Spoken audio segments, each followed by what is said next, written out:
आज की कलाकारी काफ़ी अनोखी होने वाली है क्योंकि आज मैं उन्हें बनाऊंगी जो इस संसार में आए तो सामान्य मनुष्य जैसे थे, किंतु अपने जीवन काल के कुछ ही समय में वो एक महान व्यक्ति बन गए। तो आज मैं छोटा कैनवास बोर्ड ले रही हूँ और उसके बाद जब वो कलर गीला है तभी मैं उस पर येलो कलर लगाकर और येलो का एक लाइट शेड दे रही हूँ। और ये देते देते मैं आसपास थोड़ा डार्क येलो कर रही हूँ।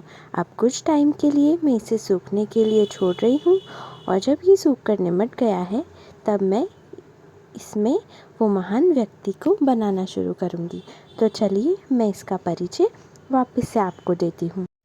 ये महान व्यक्ति बहुत ही धनुर्धर राजा के पुत्र थे और उन राजा के ये सिर्फ इकलौते ही पुत्र थे। जब इनका जन्म होने वाला था तब इनके माता पिता को सबने कहा था कि इन्हें ये राजसी वैभव और राजपाट का कोई मोह नहीं रहेगा।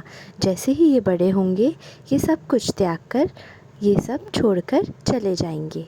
तब इनके माता पिता ने इनका घर से बाहर निकलना बिल्कुल बंद कर दिया। ये अपने ही महल में बिल्कुल चार दीवारी में कैद हो गए थे। किंतु जैसे जैसे ये बड़े हुए इनकी व्याकुलता बढ़ती गई। इससे बचने के लिए इनके पिता ने इनका विवाह बहुत ही छोटी उम्र में करवा दिया और जल्द ही इनकी एक पुत्र प्राप्ति भी हुई और जिसका नाम इन्होंने राहुल रखा।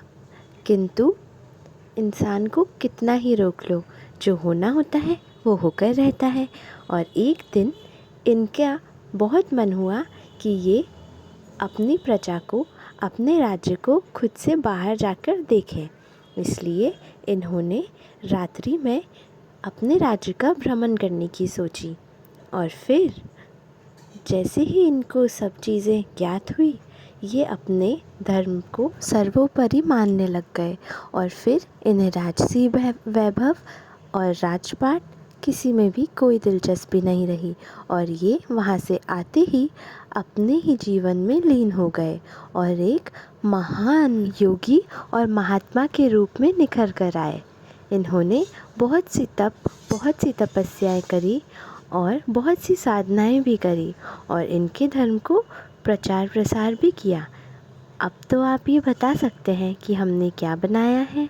तो ये है हमारे गौतम बुद्ध, जिन्हें हम भगवान बुद्ध भी कहते हैं। तो आज मैंने इन्हीं का एक छोटा सा पोर्ट्रेट बनाया है।